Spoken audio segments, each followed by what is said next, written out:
But today, we are on part 3 of a series called In the Flesh, and we are talking about the incarnation throughout the month of December. The incarnation is not an instant breakfast. The incarnation, the incarnation is about how God puts on humanity. What does it mean when, and especially in Jesus and the birth of Jesus? What Christians throughout time have said is God did a new thing when that happened. That God showed up in this world in a way that we had never experienced before. And what does that mean? What does that look like? How does that work? And now what do we do? Because if God is going to be in humanity, what does that mean for my humanity? And that's what we've been talking about throughout December. If you're interested in hearing more of what I've had to say about that, I encourage you to hop on our Facebook wall, and you can scroll back the last couple Sundays, look at our videos, and see those messages from weeks gone by. Next week, I am going to talk about hope made flesh. So if you are in a place where you need a little extra hope this holiday season, I think next Sunday is going to be this will be a great place for you next Sunday. And today, we are going to talk about the Maker made flesh. In 2010, there was a Super Bowl. And no, the Vikings didn't play in it. That was an especially painful season for those of you who remember. I see Ben wincing right now, just bringing it up. And I'm not bringing this up to open old wounds. I mentioned this because of what happened after the Super Bowl. There was a TV series that premiered on CBS immediately after the Super Bowl. It's a show you've probably heard of called Undercover Boss. And let me explain the show to you in case you haven't been watching enough TV. And if that's you, by the way, good job at not watching enough TV. Congratulations. You're one of the good ones. On Undercover Boss, the CEO of some big company will often put on a often terrible disguise and pose as an employee of the company that they run. And on the very first episode that played after the Super Bowl in 2010, Larry O'Donnell was the undercover boss. And he went fully incognito working for his company, Waste Management. So while cleaning porta potties and weighing garbage, Larry, in what would become typical undercover boss fashion, met a few remarkable employees and learned about the human element that makes his company go. He met Walter, who was working while on dialysis, and Walter actually fired Larry at the end of the episode for working too slow. Larry also met Jacqueline, whose job title was administrative assistant, even though she did everything from payroll supervisor to scale operator. And so, CEO Larry O'Donnell, his heart grew 3 sizes that day, right? He realized how he needed to change corporate structures to care for the people who care for his company. The big boss stepped down from his corner office to see how the other half lives. And that's exactly how I've heard the incarnation described in the past. That there's this big, powerful God up there in the heavens somewhere, and that God comes down to earth to try on mortality, take it for a test drive, and to teach us a few lessons. And then on Easter, God floats back up to the corner office in the sky, and we're all still stuck here cleaning the porta potties. And it seems to me that the Christmas season is actually a perfect time to reflect on these assumptions about what God is up to in the incarnation. To take a fresh look at what it means for us when we claim that God came to earth as this person, Jesus. There's this ancient song about this connection between God and the heavens and how Jesus was born at Christmas. And it's recorded for us in this letter written by the Apostle Paul and the early followers of Jesus in this book we call Colossians. And here's how that ancient song begins. The Son of the image of the invisible God, the one who was first over all creation, because all things were created by him, both in the heavens and on the earth. The things are invisible, and the things that are invisible, whether they are thrones or powers or rulers or authorities, all things were created through him and for him. There's a lot going on here. in these few lines, but there's one thing that I really just want to dial in on right now. And it says here in Colossians that Jesus is the image of the invisible God. Now, there's one connection in this word image I want to just point out to you, that this also ties in with the image of God that God places on us as humans in the creation. The book of Genesis, in the beginning, it says that we are created in the image and likeness of God. And so we bear that image, all people do. But here in Colossians, it says that Jesus is the image. There's a subtle but important distinction there. When we hear that word image, though, we tend to think of something shallow, right? Someone who's image conscious is too focused on their appearance and not concerned enough with what's inside, with their substance, right? Well, the Greek word that is behind our English word image is actually icon, from which we get the word icon. And icon isn't just about looks. An icon is the thing that helps you understand what the whole thing is about. If someone's a rock icon, it means that they will show you what being a rock star is really all about. So for the original audience of this song, saying that Jesus is the image of the invisible God means more than just if God looked like something, this is what God would look like. No, when the author of Colossians said that Jesus was the image of the invisible God, he's saying that Jesus shows us what it means for God to be God at the very core. This song also says that all things were created by and through and for Jesus. All things are created by and through and for Jesus. Now that is a lofty claim. As if Jesus was there at the formation of all creation.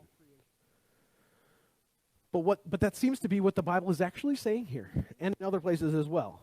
That in Jesus we get the idea of who God is in the fullest way possible. Jesus is the image of the invisible God because Jesus is part and parcel of the whole God package. The invisible God. Because Jesus is part and parcel of the whole God package. And when this song recorded in Colossians goes on to say that the thrones and powers and rulers and authorities were created through Jesus. Can we go to the next slide, please? Those words are there for a reason too. Because if Jesus is the creator of whomever is in power, then Jesus is the ultimate authority. Not the emperor or the king or the president or the manager. The rule of Jesus supersedes whatever other authority is trying to command you to do its bidding. Have you ever heard of Florida Man? Are you familiar with Florida Man? No, he's not a superhero like this guy here with alligator powers or something like that. Florida Man is the way that so many headlines begin that tell of someone getting arrested for doing something truly stupid. So here's an example of Florida Man. Some of the top examples from 2019 are Florida Man called the sheriff's office to report stolen marijuana. Or Florida Man charged with impersonating officer for McDonald's discount. Or my favorite, Florida Man threatens to kill man with kindness using machete named Kindness. Yeah, I laughed out loud on that one. But there's a different kind of Florida Man headline too. Here's the Florida Man story that I read about this week. Florida Man arrested for feeding the homeless. Yes, that Florida man was named Arnold Abbott. Have you heard of him? He just passed away at the age of 94. And right up until a couple years ago, this old man from Fort Lauderdale, Florida, kept getting arrested time after time for feeding the homeless. You see, in Fort Lauderdale, there's a law against camping in public, panhandling, and food sharing. You know, because it just encourages them to be homeless or whatever. But that wouldn't keep Arnold Abbott from going out to the beach where the homeless and the hungry actually were, so that he could show them compassion and care and dignity in the form of hot, delicious food. And when he was interviewed once, Arnold Abbott said, "Why do I keep doing this? Because they are my people, and they deserve to be fed." Now, in a world where your government is the final authority, this doesn't make any sense. Why would you break the law for the sake of these people that you don't even know? Why provoke the authorities? Why risk jail time? Why go through all this effort and expense just to get a criminal record? But in a world where the creator of all that is has gone through all the trouble of entering this world, putting on human flesh, showing us what love and compassion is the only law that matters, how could we do anything else?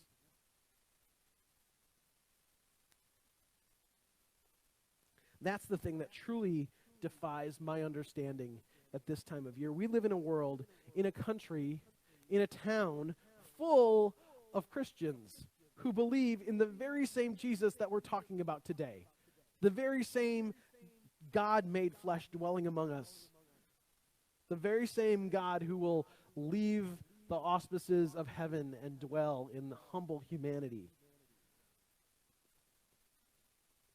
And yet, so many of us Christians can't be bothered with the needs of the homeless and the hungry in our community because they don't believe in handouts or whatever.